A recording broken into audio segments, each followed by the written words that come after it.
उनके पिताजी हट गए थे तो घूमते चलते थे कि जेड हो जाए, जेड प्लस हो जाए। उनको नहीं है, उनकी माताजी को नहीं है, उनके पिताजी को नहीं था।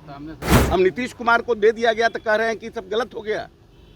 मैं समझता हूँ कि जो आधी आबादी है उसको प्रतिनिधित्व करने का मौका मिलेगा और जो नीतीश कुमार का महिलाओं के सशक्तिकरण का जो आंदोलन था पॉलिसी के माध्यम से, उसको ताकत मिलेगी। उनकी लीडरशिप में आगे पॉलिटिक्स होगी, आगे राजनीति होगा, रणनीति बनेगी कि अगर पार्टी को बांध के रखना है तो निशांत जी को लाना होगा, नहीं तो बहुत से लोग यहाँ पर हैं। महिलाओं को सशक्त बनाने के लिए नारी शक्ति बंधन अधिनियम लोकसभा में बिल लाया जा रहा है। इसको लेकर बिहार सरकार के ग्रामीण कार्य मंत्री अशोक चौधरी ने कहा है कि महिलाओं को और भी सशक्त बनाने के लिए यह बिल लाया जा रहा है और लगातार मुख्यमंत्री नीतीश कुमार महिलाओं को सशक्त करने के लिए प्रयास करते रहे हैं।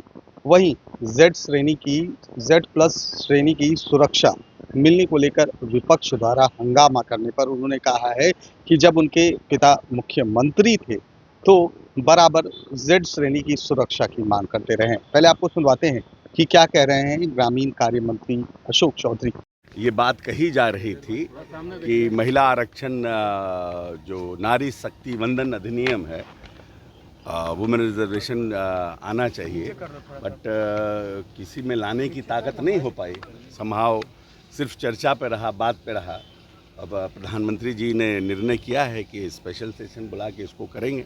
मैं समझता हूँ कि जो आधी आबादी है उसको प्रतिनिधित्व करने का मौका मिलेगा और जो नीतीश कुमार का महिलाओं के सशक्तिकरण का जो आंदोलन था पॉलिसी के माध्यम से, उसको ताकत मिलेगी। सर, कल सीएम नीतीश कुमार को लेकर के जो लेटर जारी हुआ उस पर बवाल मचा हुआ है। तेजस्वी यादव कह रहे हैं सीएम की कुर्सी के लिए ये लोग बंटाधार किए हुए, बिहार की स्थिति क्या है? सर सामने देखिए। नहीं, हम आपका प्रश्न समझ नहीं पाए। सीएम नीतीश कुमार को लेकर एक लेटर जारी हुआ है गृह विभाग के द्वारा कि सीएम नीतीश कुमार जो है सीएम की गद्दी छोड़ेंगे, जेड प्लस के साथ एसएसजी सुरक्षा उनकी बढ़ाई जाएगी। ठीक है, तो इसमें क्यों, क्या है, क्या मतलब इसमें क्या बवाल क्या लग रहा है? हमको समझाइए। आपका प्रश्न है, आप समझते होंगे ना इसमें क्या बवाल है, वही समझाइए। सीएम की गद्दी छोड़ा ही नहीं, गृह विभाग ने ये तय क्यों कर दिया? अब जब सीएम ने एमएलसी से इस्तीफा कर दिया और सीएम राज्यसभा जा रहे हैं ओथ लेने, तो सीएम जाएंगे ना।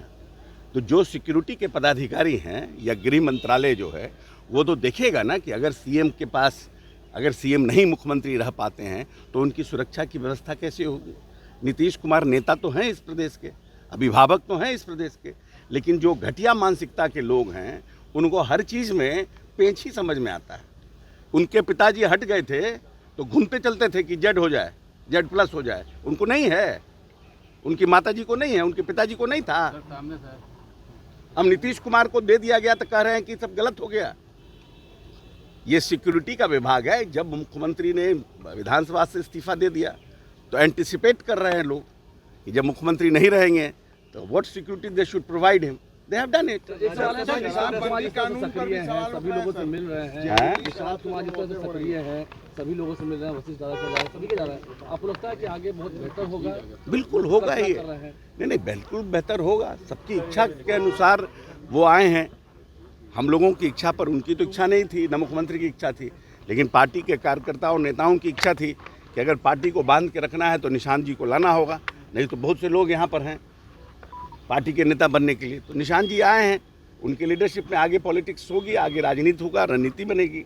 हम लोग सब मिल करके उनको ताकत देंगे।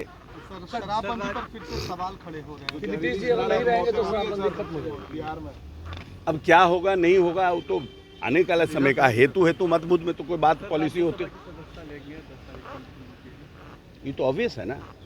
अब यहाँ इस्तीफा कर दिए तो राज्यसभा की सदस्यता लेंगे। जदयू की एक बड़ी बैठक जो है दिल्ली में होने जा रही है, हमको जानकारी नहीं, इसका जानकारी राष्ट्रीय कार्यकारी अध्यक्ष देंगे। तो आपने ही साफ तौर पर सुना कि अशोक चौधरी कहते नजर आ रहे हैं कि अगर मुख्यमंत्री नीतीश कुमार को जेड प्लस श्रेणी की सुरक्षा मिल रही है तो आखिर विपक्ष परेशान क्यों है। वहीं शराबबंदी को लेकर उन्होंने कुछ भी नहीं बोला, साफ बसते हुए नजर आ रहे हैं। वहीं महिला शक्ति बंधन अधिनियम लोकसभा में बिल लाया जा रहा है और कहीं ना कहीं इस बिल के जरिए महिलाओं को और भी सशक्त बनाया जाएगा। कैमरा पर्सन गोलू के साथ सुधेंद्र रमन, NBC 24 पटना।